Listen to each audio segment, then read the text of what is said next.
Where's Alexander Usyk, the rabbit? Hey, rabbit! I'm gonna write you off. And you know, his country's at war, so people are siding with the country at war, but... For over 2 years, we've been waiting for the day when Alexander Usyk and Tyson Fury would meet in the ring. Throughout this time, their fight was presented as a clash of the best heavyweights of our era. There are no questions about Usyk. 4 out of his 6 fights in the heavyweight division were against championship or near championship level opponents. But can we say the same about Fury?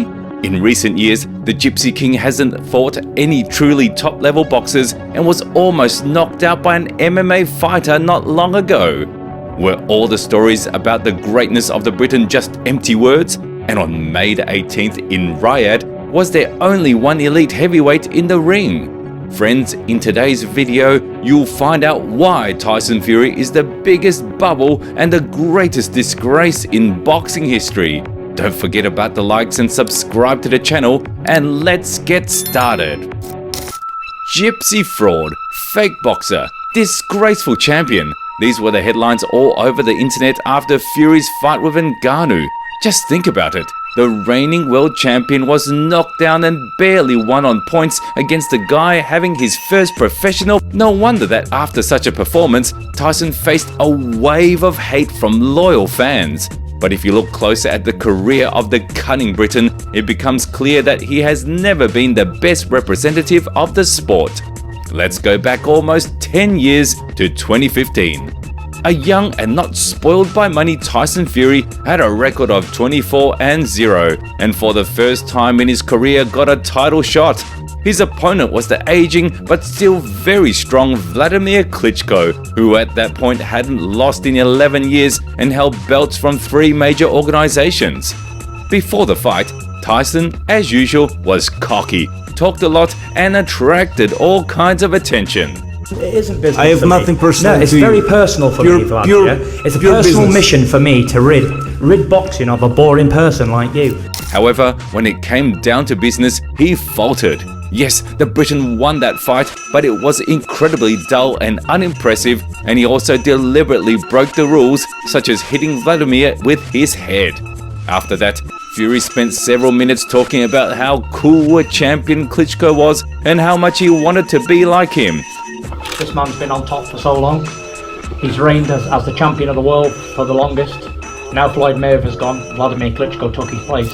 When talks about a rematch began, he tactfully avoided the topic. The second fight between the giants was attempted several times, but the Gypsy King used every trick to dodge his obligations, and when the fight was finally set, the Briton pulled out due to medical reasons. Soon after, traces of doping and cocaine were found in his blood, for which the British Boxing Board of Control stripped Fury of his license, and he publicly renounced his claims to the title. Well, what can we say? A great champion indeed. After a forced break, Tyson returned to the ring and showed decent results for a while. After 2 warm-up fights, the Briton faced peak Deontay Wilder and rightfully defeated him, although the organizers pulled Wilder by his ears, granting a draw. It was the incredible moment of rare moments. His already large fan base became gigantic, and the paychecks for new opponents increased significantly, making the cunning and sneaky Fury think about something. Why fight top opponents and risk health if you can fight anybody and get the same money? It seems to be the reason why Tyson's next that the fight was almost stopped. After that, the Briton decided to settle down his rivalry with Deontay and this time knocked him out. It seemed the Gypsy King had proven he was much better and there was nothing more to argue about. But no, the guys decided to rake in another pile of money and organize a trilogy. With some difficulty, Fury won again and opened up to a lot of new challenges, the most intriguing which was a showdown with Usyk. For many years, the most interesting fight for all boxing fans was the confrontation between 2 British colossi, Tyson Fury and Anthony Joshua. The guys had several opportunities to fight each other, but the Gypsy King persistently ignored Joshua, and in 2021, the fight lost its relevance as Alexander appeared on the horizon. fans immediately requested a match for the undisputed champion status, and the Ukrainian regularly called on the Gypsy King to sign the contract, but the cunning Fury had no intention of getting involved in such a dangerous venture, preferring Dillian Whyte over Usyk. Tyson says that he doesn't want to fight me because I'm not of his level. That's because he's afraid of me.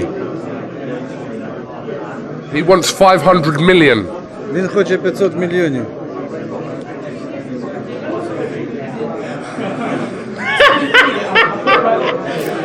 Whyte's contender status was highly questionable, at least because he had recently been knocked out by Alexander Povetkin. But Tyson didn't care who to fight as long as it wasn't Usyk. In the end, the Briton easily defeated and knocked out the slow Whyte, then delivered a tearful retirement speech. At 33, the prime age for most heavyweights, Tyson was sure he had already done enough for boxing and could retire with a clear conscience. Either it was the fabulous money that dulled Fury's greed, or the fear of the cat was so great, that's unclear, but it didn't matter. A few months later, the so-called great heavyweight, as casual fans labelled him, announced a huge comeback. Be honest with you guys, after watching that, the both of them was shite.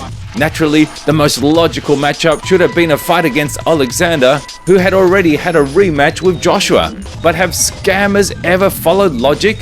Fury decided not to tempt fate and chose the easiest opponent in Derek Chisora.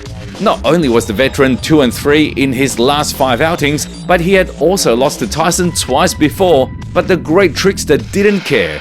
With his long tongue, he successfully promoted and sold a fight no one needed, and after the beatdown, finally called out the Ukrainian.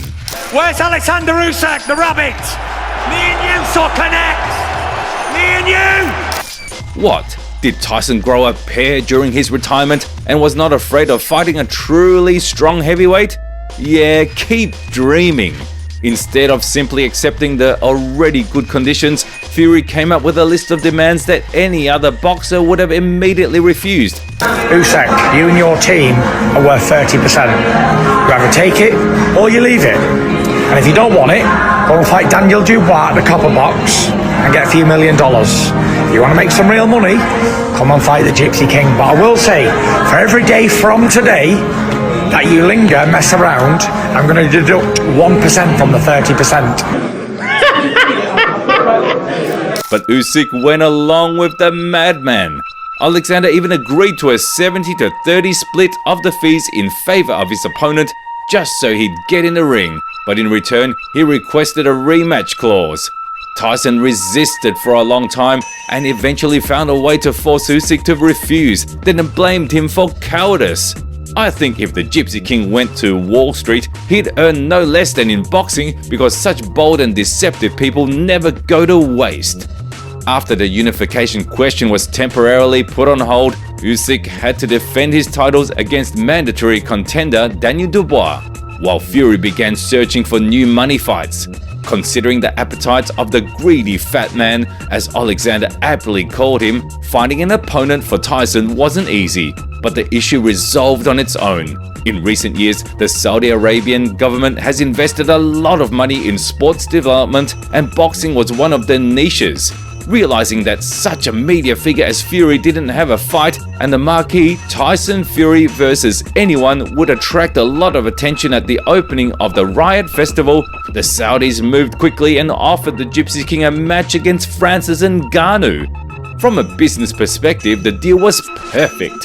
For the least dangerous opponent on paper, Fury was getting the same, if not more money than usual, and wasn't risking anything, not even the WBC title.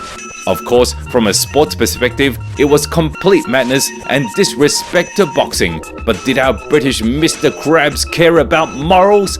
Tyson signed the contract without a second thought and soon received another lucrative offer. The Saudis decided to milk the cow dry and organized the Usyk Fury fight themselves, offering the Gypsy King so much money that it would be foolish to refuse it. Greed triumphed over cowardice, and the Britons signed the contract for the fight in January, even though the bout with Francis was at the end of October. as you understand, no one expected anything from Ngannou, especially Fury, who had gained so much weight this time that he looked comical. But pride and disrespect for his opponents played a cruel joke on him.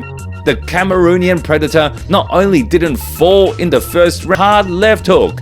The Gypsy King certainly didn't expect this turn of events and cruised to a decision only due to his experience standing with a bowed head after the announcement of the result, realizing what a disgrace he had brought upon himself and boxing as a whole. It was so bad that in one of the interviews soon after the fight, Fury admitted his guilt, which happens not more often than once a year. Naturally, after such a whooping, there could be no talk of a fight with Usyk in January, so the match was promptly moved to late February, but that didn't work out either.